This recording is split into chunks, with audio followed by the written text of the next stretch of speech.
Grace Emmy Rose Mullane was born in Essex, England in 1996. She was the youngest of three children in the family of David and Gillian and had two older brothers, Michael and Declan. Family members described Grace as a joyful, kind, and creative person.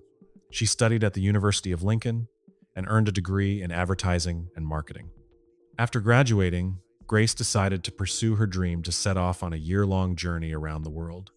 Before leaving, she donated her long hair to the Little Princess Trust, an organization that makes wigs for children with cancer. In October 2018, she left her home and began her journey. She visited Peru, spent several weeks in South America, and regularly shared her experiences with her family. On November 19th, 21-year-old Grace arrived in New Zealand, and 11 days later made it to Auckland. There, she stayed at the hostel, the Base Backpackers, on Queen Street. On the evening of December 1st, 2018, Grace went into the city center to meet a man she had met through Tinder. At first, she was hesitant about the date, but after talking, they agreed to go out for drinks together. Friends, I'll interrupt you for a moment. I'm really curious where my audience is from, so I want to ask you to share which city you're watching this video from and what time it is where you are. Thanks for watching, write it in the comments, and I'll continue. Grace met her acquaintance at a place called Sky City, an entertainment complex with bars, restaurants, and a casino.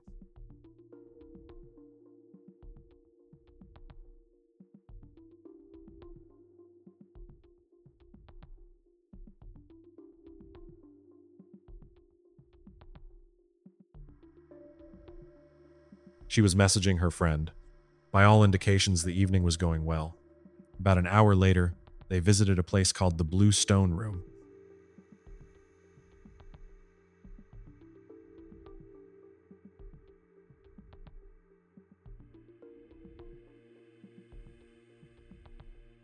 At one point, Grace stepped away from the table, and the mysterious man, for an unknown reason, took her purse and began rummaging through it.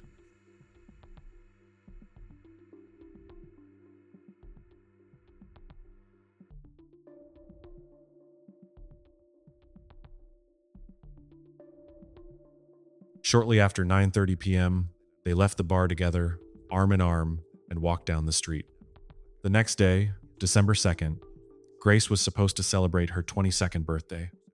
Family and friends sent her messages and tried reaching her through social media, but there was no response. Both of her phones immediately went to voicemail.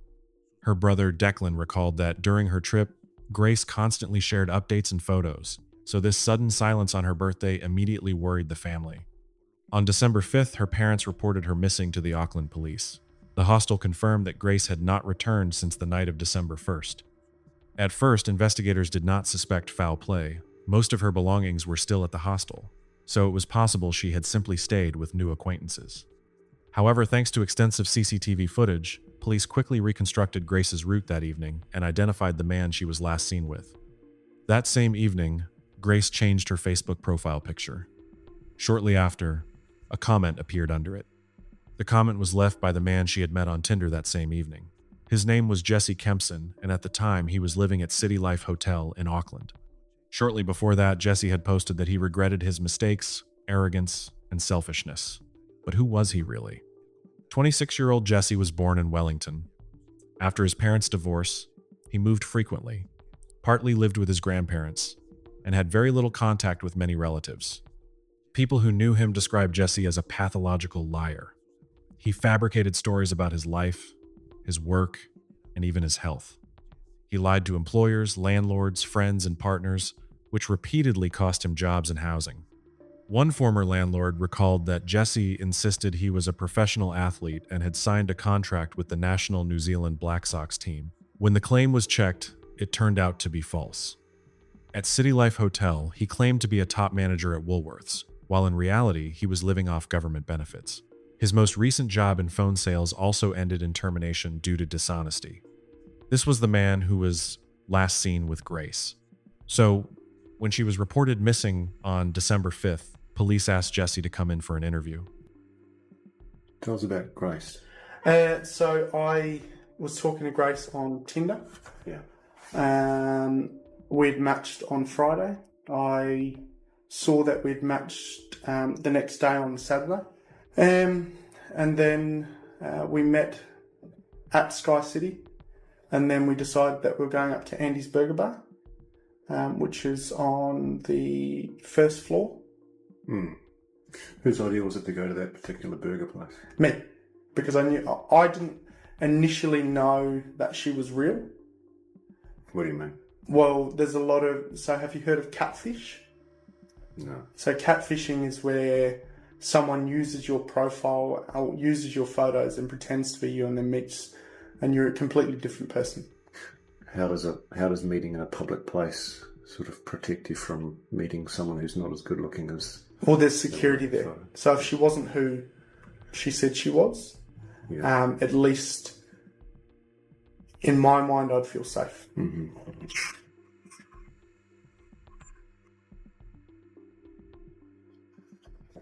Yeah, that's us. Down there? Yeah. So she's going that way, and I'm going across the street. I go down Queen Street.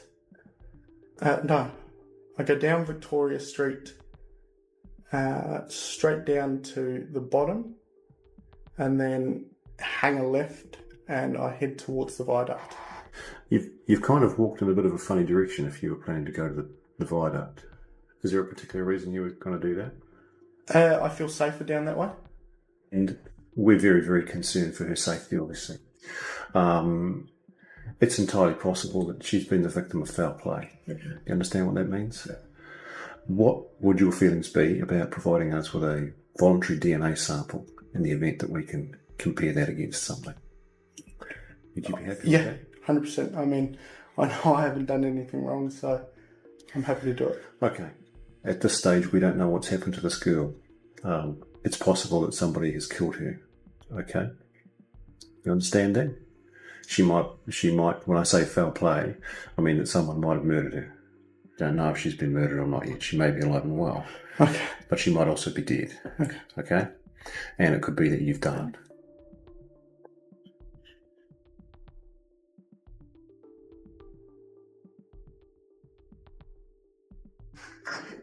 Hey, I just want to ask a question. Am I being arrested for something I didn't do?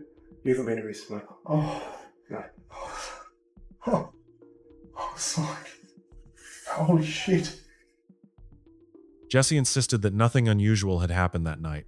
According to him, the date went well, they parted ways around 10 p.m. and agreed to meet again.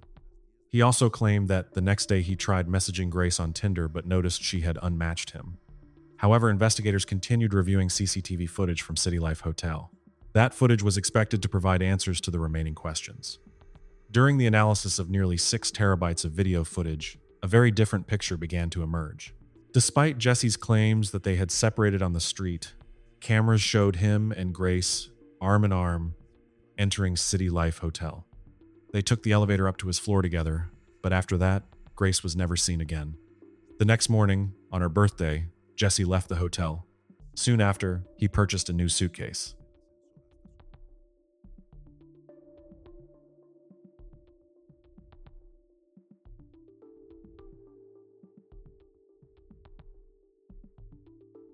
He then bought cleaning supplies, and shortly before noon, he took a taxi to a car rental company where he rented a red Toyota Corolla. A few hours later, Jesse met another woman he had connected with on Tinder. She later reported that he had disturbing conversations with her, talking about burying bodies and about friends who supposedly worked in the police. According to her, he made her so uncomfortable that she refused to get into his car and went home on her own, never speaking to him again. After that, Jesse returned to the city center again, this time to rent a Rug Doctor carpet cleaning machine. He told staff he needed to remove red wine stains. Later, around 9:30 p.m., Jesse loaded 2 suitcases onto a hotel cart and transported them to the previously rented Toyota.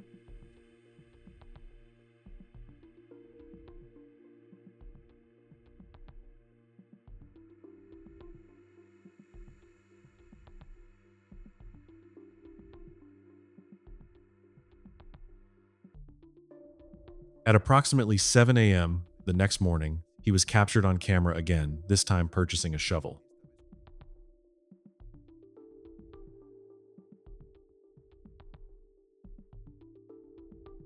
"2 hours later, he was seen washing the car using a high-pressure washer. After that, he returned the vehicle to the rental company, and it was later rented by someone else. On December 5th, the day Grace was reported missing, Jesse was seen in various places around the city disposing of items in trash bins. Police arrived at City Life Hotel to speak with him. As they approached the reception desk, Jesse himself returned to the hotel. The moment he saw the police officers, he abruptly turned around and walked in the opposite direction, keeping his head down.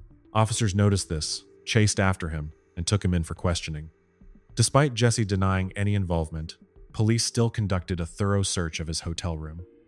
In tonight with a public appeal for missing British backpacker Grace Millane. A short time ago, police held a press conference to appeal for sightings of the 22-year-old who has not been seen since 7:15 p.m. on Saturday night. On December 7th, David, Grace's father, was already in Auckland. He had flown there without hesitation, driven by a single purpose to find his daughter. The exhaustion from travel, the tension, and the anxiety were visible in every movement, but he held himself together, focused on the main goal. In this unfamiliar city, he found himself at the center of events, unfolding rapidly and relentlessly. He made an emotional plea for help. His words were sincere and painful, not just a public appeal, but a father's desperate cry for his child. There was hope in his voice that had not yet faded, but was already mixed with fear. He asked for any information, any detail that could help find Grace, emphasizing how important it was not to remain silent. This was the moment when a personal tragedy became public, and every word echoed with those who listened. I'm David Millane, Grace's dad.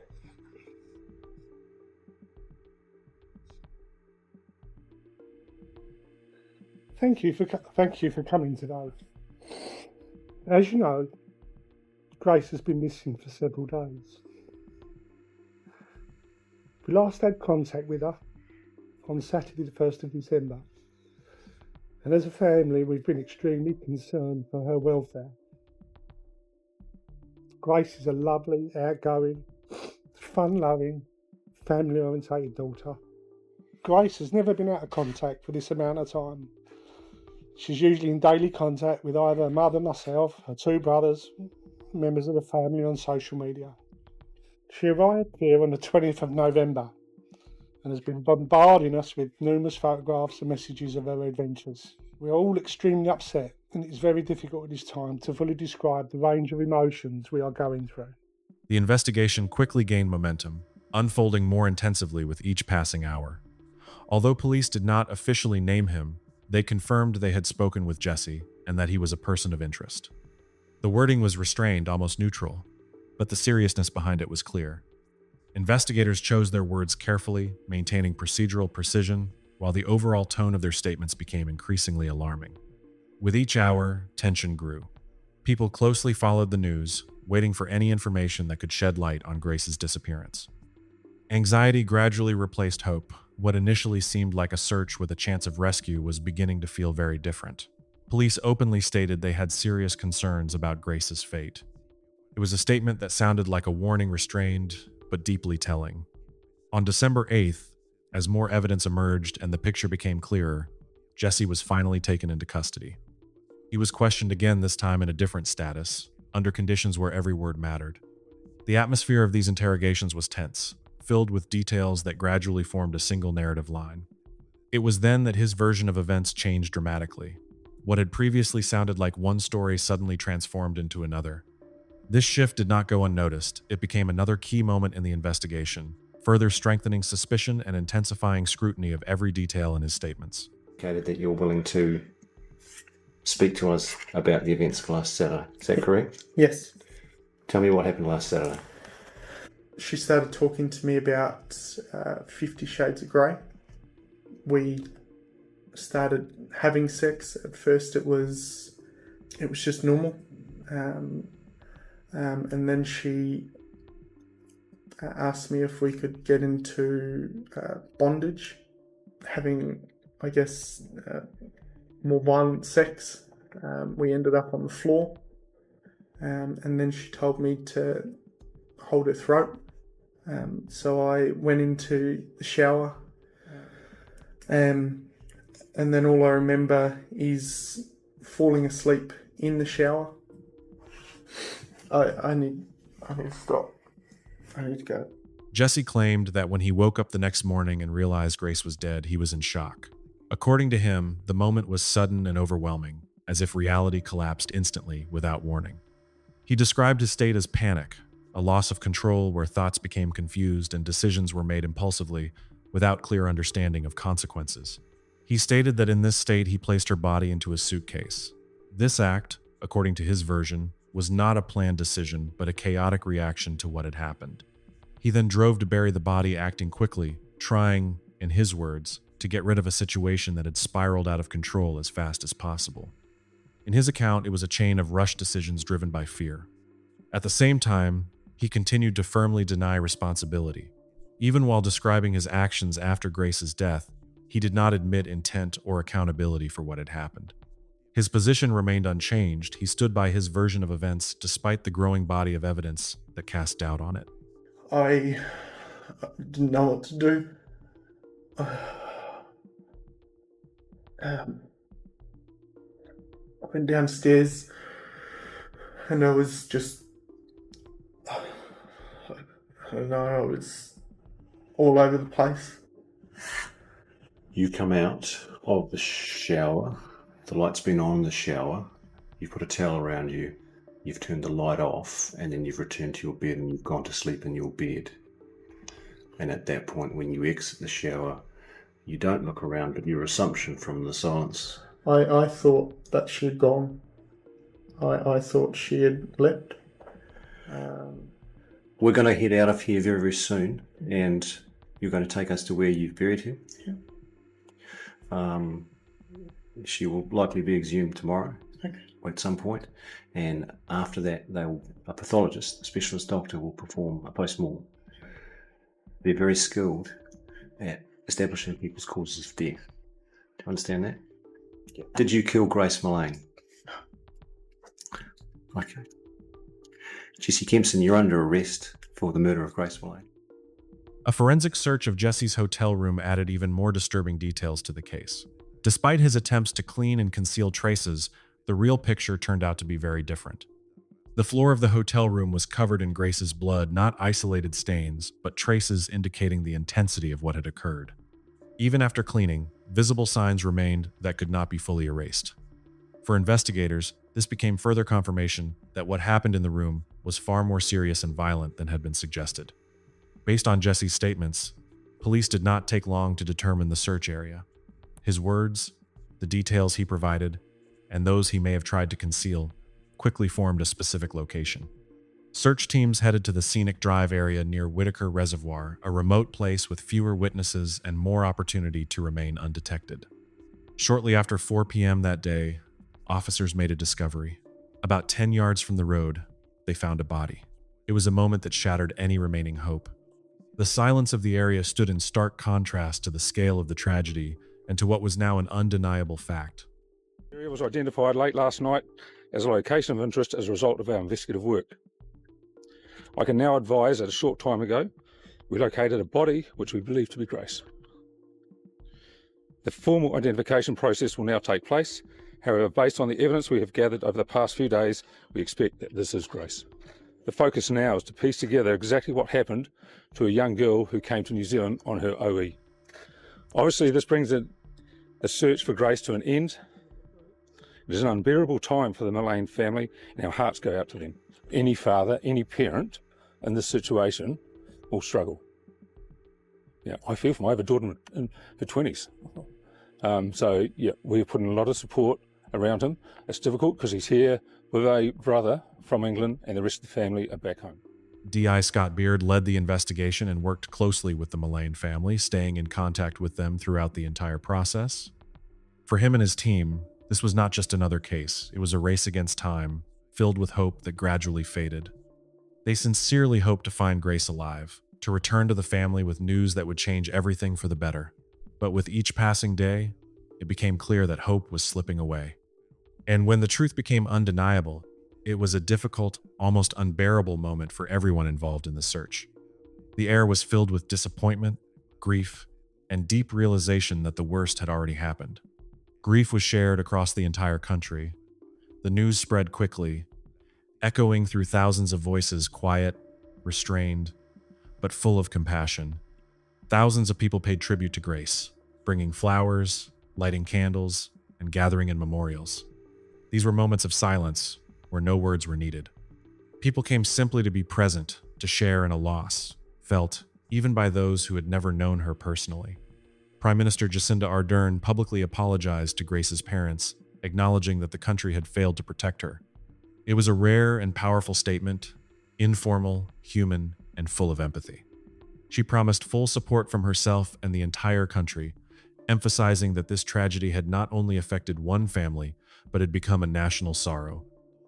I cannot imagine the grief of her family and what they will be experiencing and feeling right now. And my thoughts and prayers are with her father, David, who is in the country, her mother, Gillian, who cannot be here, and her wider family, friends, and loved ones. And so, on behalf of New Zealand, I want to apologise to Grace's family.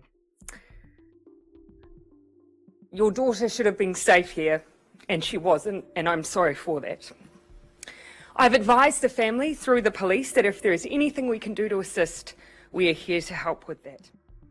After the body was discovered, Jesse Kempson was officially charged with the murder of Grace Mlane.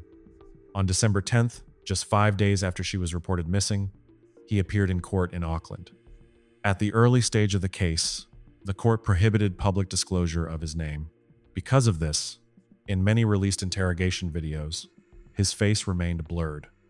The autopsy confirmed that Grace died from asphyxiation. Bruises were found on her hands and chest, indicating struggle and physical restraint. Experts determined that pressure on her neck lasted approximately 4 to 5 minutes, more than enough time to cause death. Investigators also found that around 1:30 a.m., when Grace's body was already in his room, Jesse was conducting a series of internet searches. One of those searches was the location where Grace's body was later found. After that, Jesse browsed an adult website and later took several intimate photographs of her body. A little over a month after the body was discovered, hundreds of people gathered for Grace's funeral at Brentwood Cathedral in Essex. Among those present was Detective Inspector Scott Beard, who led the investigation and flew in from New Zealand specifically to support the family. 6 days after the funeral, Jesse appeared in the High Court and pleaded not guilty. The trial began in November 2019 and lasted 3 weeks. Throughout most of the proceedings, Jesse showed little emotion and barely reacted to what was happening in the courtroom. The defense argued that Grace's death resulted from consensual sexual activity that ended in a tragic accident. According to their version, Jesse had no intent to kill her and, after her death, panicked and tried to cover up what had happened. The defense case is that this is not a murder. And that's still what I say to you now. Nothing has changed. It was an accidental death that took place in the context of sexual activities that, if done incorrectly by inexperienced and/or intoxicated people, can go wrong. But the prosecution already had a substantial body of evidence and testimony systematically collected, verified, and built into a clear, logical chain. Each element of the case supported another, forming a complete picture of events in which, according to their position, there was no room for coincidence or chaos. They argued that Jesse did not act in panic, that this was not an impulsive decision, and certainly not an accident. His actions, the prosecution said, were of a different nature, calm, calculated, and deliberate. This was a clearly intentional act.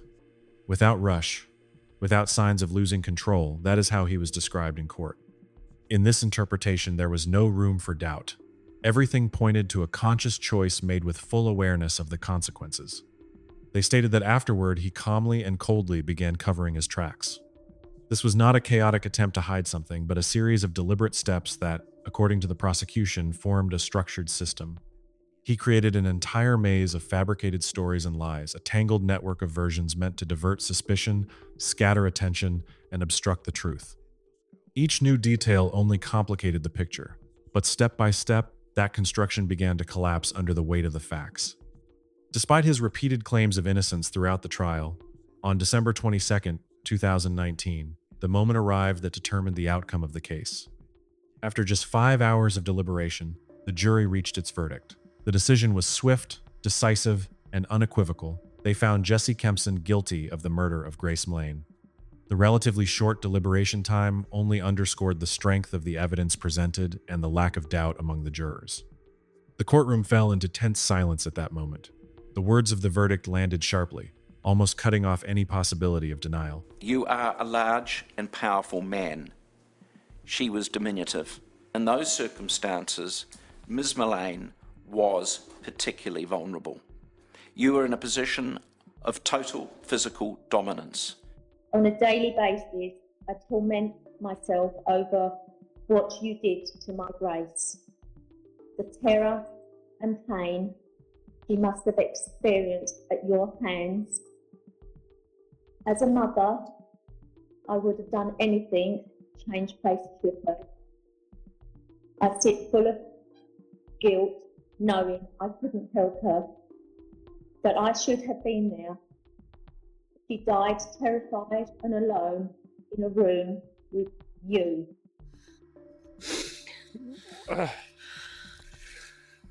verdict of murder today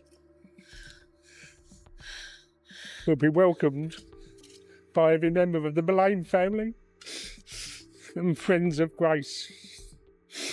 It will not reduce the pain, the suffering that we've had to endure over the past year. Grace was taken away from us in the most brutal fashion a year ago, and our lives have been, and family have been ripped apart. This will be with us for the rest of our lives. We would like to thank several people.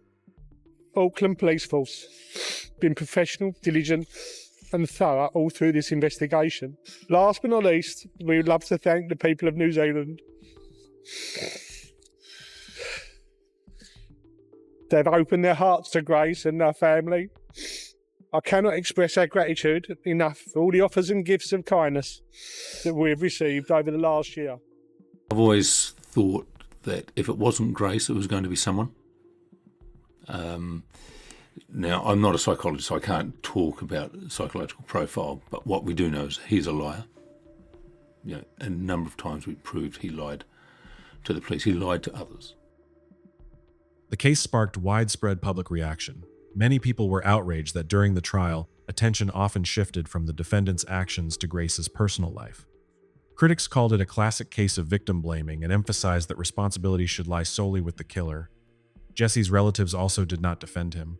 They described him as a pathological liar who had spent years fabricating stories about his life and avoiding responsibility for his actions. The following year, Jesse appeared in court twice more. After his arrest in Grace's case, 2 women recognized him from released footage and came forward with testimony. In October 2020, a former partner of Jesse described years of physical, sexual, emotional, and financial abuse. According to her, he strangled her, threatened her with a knife, forced her into sexual acts, and controlled her finances. The court found him guilty on 8 counts and sentenced him to 7.5 years in prison. In November 2020, Jesse once again stood trial, this time for the rape of a young British tourist he had met on Tinder 8 months before Grace's murder. He forcibly compelled her into sexual intercourse. He was found guilty and sentenced to an additional 3.5 years in prison. This added sentence brought another 11 years of punishment, served concurrently with the murder sentence for Grace. Formally, the terms merge into a single timeline, but their existence underscores the scale of his crimes, a cold, legally documented list of actions for which he was held accountable. When Judge Jeffrey Venning found him guilty of rape, the atmosphere in the courtroom shifted instantly. What had previously been a restrained legal process suddenly became tense. Jesse erupted in aggression, sharp, uncontrolled, as if losing all remaining composure. It was a moment when his outward restraint cracked, revealing emotions that had been hidden until then. His reaction stood in stark contrast to the cold tone of the court, further intensifying the sense of unease in the room. You're so full of You have no reason to convict me. You're full of In November 2020, Grace's father, David Mullane, died after a long battle with cancer. For the family, who had already suffered the loss of their daughter, it was another devastating blow. A month later, the Supreme Court rejected Jesse's final appeal against the murder conviction, after which the suppression order on his name was permanently lifted. It is reported that Jesse continues to appeal his convictions, including those from 2020. Grace's memory continues to live on through her family and friends. They raised more than £11,000 for the White Ribbon Campaign, an organization fighting violence against women. They also created the Love Grace Initiative, which encourages people to donate women's handbags filled with essential items for women leaving abusive relationships. Her story has thus become not only a symbol of loss, but also a reminder of the importance of helping those in danger.